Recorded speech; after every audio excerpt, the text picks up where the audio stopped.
انسانان دوه ډوله دي. هغوی چې حقیقت یې خوښیږي که څه هم تریخ وي. دویم هغوی چې حقیقت یې نه خوښیږي. ځکه که دوی حقیقت ومني مسؤلیت ورته راجع کیږي او مسؤلیت ستړیا غواړي. خو د دغه ډول انسانانو راحت ډیر خوښیږي. دوی راحت طلبه وي.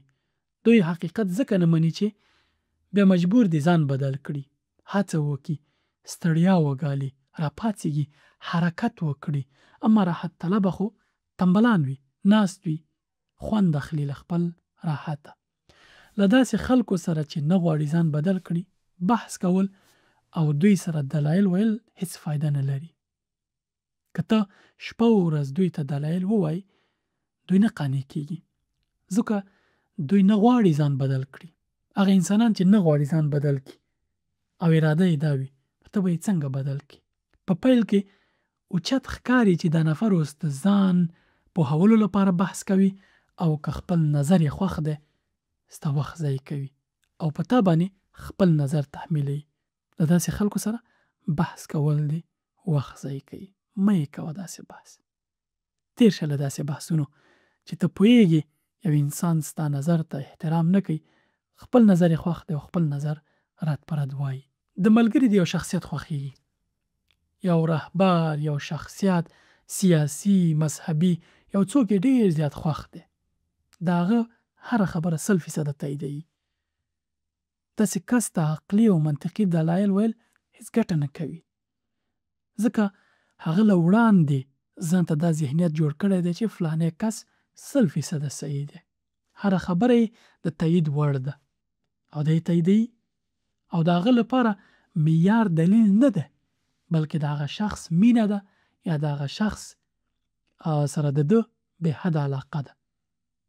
نو ته به دا ذهنیت څنګه بدل کړي چې دته دلایل وایي، دته ناستې بېلابېل عقلي او منطقي فلسفي دلایل دې ورته شروع کړي، تر هغې چې دی خپله اراده ونه کړي او د خپل ذهنیت د بدلولو کوشش ونه کړي، په دلایلو په منطق دوی نشي بدلولی، ځکه دوی اراده کړې ده، دا یې خوښه ده چې په همدغه ذهنیت پاتې شي. په ځانګړي ډول سیاسي مشران، ځینې خلک دومره په دې خپلو رهبرانو مینان چې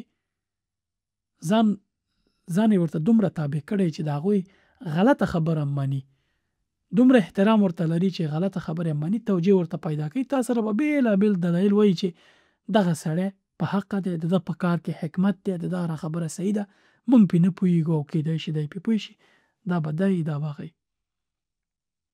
سره له دې چې د هغه خبرې به له حقیقته لري، خدای پرې سر ماتوي او چمتو نه دی چې خپل ذهنیت بدل کړي او ستا منطقي خبره هغه چې حقیقت دی ویې مني او خپل ذهن بدل کړي.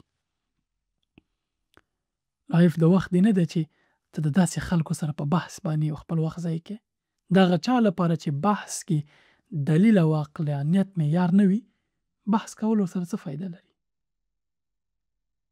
هغه اراده کړې او خوښې ده دغه رایه چې د انتخاب کړې ده.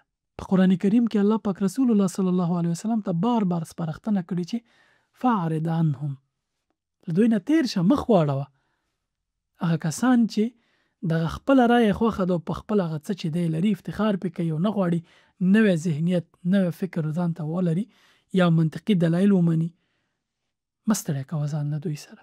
مشهور جرمن فیلسوف آرثر شاپنهاور دی وایي د انسان جوهر په حقیقت کې عقل نه بلکې اراده او خواهشاتو د پوره کولو لپاره دوامداره میلان یا رغبت دی. دی وایي عقل د رغبت یا دوامداره لیوالتیا د پوره کولو خدمتګار دی. دغه جرمن فیلسوف یوه ژوره خبره کړې، وایي که له یوه انسان سره څو ساعته بحث وکړي د دې لپاره چې قانع یې کړي خو هغه قانع نشو، نو پوه شه چې دا بحث دی بې فایدې دی، ځکه هغه نه غواړي، هغه اراده کړي او اراده دا ده چې خپل نظر نه بدلوي، ځکه اراده د ده په نظر پر ټولو دلایلو عقل او منطق پورته ده او برلاسې ده.